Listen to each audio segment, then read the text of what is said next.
Hello friends, welcome to my channel. ఇవాళ నేను ఒక టేస్టీ ఈజీ బిర్యానీ చేస్తున్నానండి.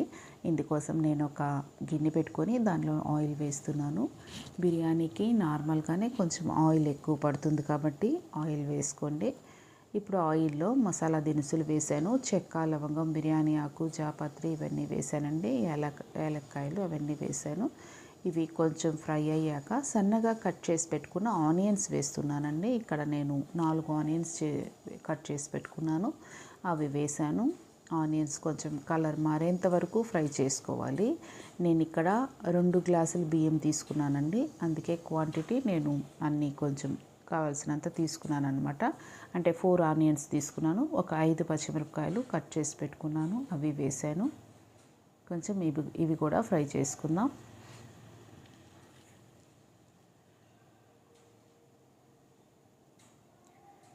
ఆనియన్స్ బాగా ఎర్రగా వేపుకోవాలండి. ఇప్పుడు దీనిలో నేను ఇక్కడ పెరుగు తీసుకున్నానండి. ఒక 4 టేబుల్ స్పూన్స్ పెరుగు తీసుకున్నాను. దీనిలో నిమ్మకాయ పిండుకుందాము. ఆనియన్స్లో నేను కారం అవి వేయట్లేదు, ఈ పెరుగులోనే కలుపుతున్నాను. సో పెరుగులో ఒక నిమ్మ దెబ్బ పిండాను. ఇప్పుడు ఒక 2 స్పూన్ల కారం కలుపుకుందాం. బాగా పెరుగులో మిక్స్ చేసుకోవాలి. తర్వాత 1 స్పూను ధనియాల పొడి కూడా దీంట్లో వేసుకుందామండి. మంచిగా కలుపుకుందాం. మీరు క్వాంటిటీ ఎక్కువ తీసుకుంటున్నట్లయితే ఇవన్నీ మీరు ఎంత తీసుకుంటున్నారో దాన్ని బట్టి వేసుకోండి. ఇక్కడ ఆనియన్స్ మంచిగా ఫ్రై అయ్యాయి. దీనిలో అల్లం వెల్లుల్లి పేస్ట్ వేస్తున్నాను. అల్లం వెల్లుల్లి పేస్టు పచ్చివాసన పోయేంత వరకు మంచిగా ఫ్రై చేసుకోవాలి ఆయిల్లో.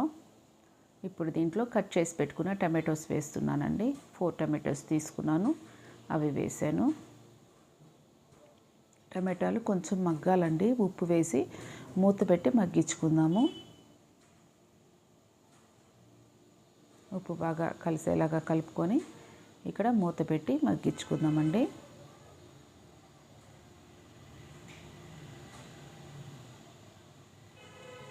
ఈ పెరుగులో నేను జీరా పౌడర్ కూడా కొంచెం వేసానండి. క్లిప్పింగ్ మిస్ అయింది. జీరా పౌడర్ కూడా వేసి మరలా కలుపుకున్నాను.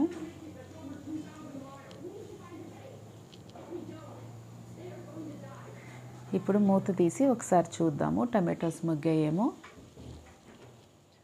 ఓకే అండి, టమాటోస్ మగ్గాయి. కొంచెం కలుపుకుందాం. ఇది ఒక 2 నిమిషాలు కలుపుకొని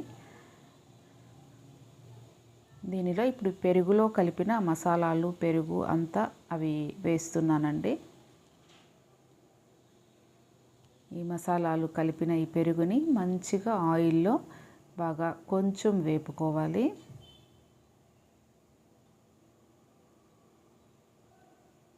కొంచెం బాగా వేపుకున్నాక దీన్ని సిమ్లో పెట్టి వేయించుకోండి, ఎందుకంటే అడుగంటేస్తుంది. కర్డ్ కాబట్టి సిమ్లో లైట్గా ఫ్లేమ్ పెట్టుకొని వేయించుకోవాలి. ఆయిల్ బాగా పైకి రావాలండి. ఇప్పుడు నేను చికెన్లో కారము, ఉప్పు, పెరుగు, ధనియాల పొడి, గరం మసాలా అన్నీ వేసి కలిపి పెట్టుకున్నాను 1 అవర్ ముందు. ఆ చికెన్ దీంట్లో వేసానండి. ఇప్పుడు ఇదంతా మంచిగా చికెన్లో కలిసేలాగా కలుపుకుందాము. పెరుగు చికెన్లో వేస్తున్నాము, ప్లస్ ఈ ఆనియన్స్లో కూడా వేస్తున్నాము. ఇదే మంచి టేస్ట్ని ఇస్తుంది ఈ రైస్కి. సో ఒకసారి కలుపుకొని మూత పెట్టి ఉడికించుకుందామండి. చూసారా, ఆయిల్ బాగా పైకి వస్తుంది. ఒక్కసారి కలుపుకుందాము, అప్పుడే చికెన్ ఉడకదు కాబట్టి మరలా మూత పెట్టి ఉడికించుకున్నాను.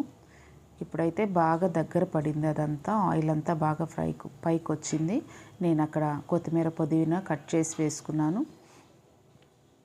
ఓకే, ఒక్కసారి మంచిగా కలుపుకుందాము.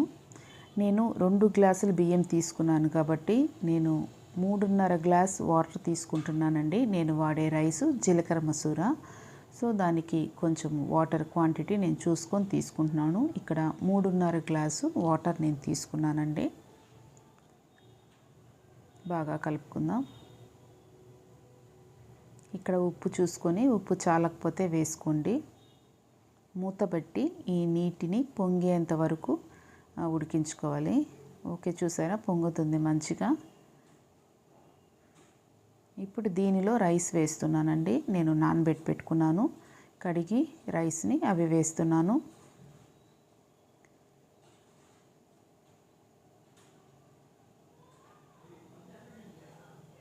బాగా కలుపుకుందాము.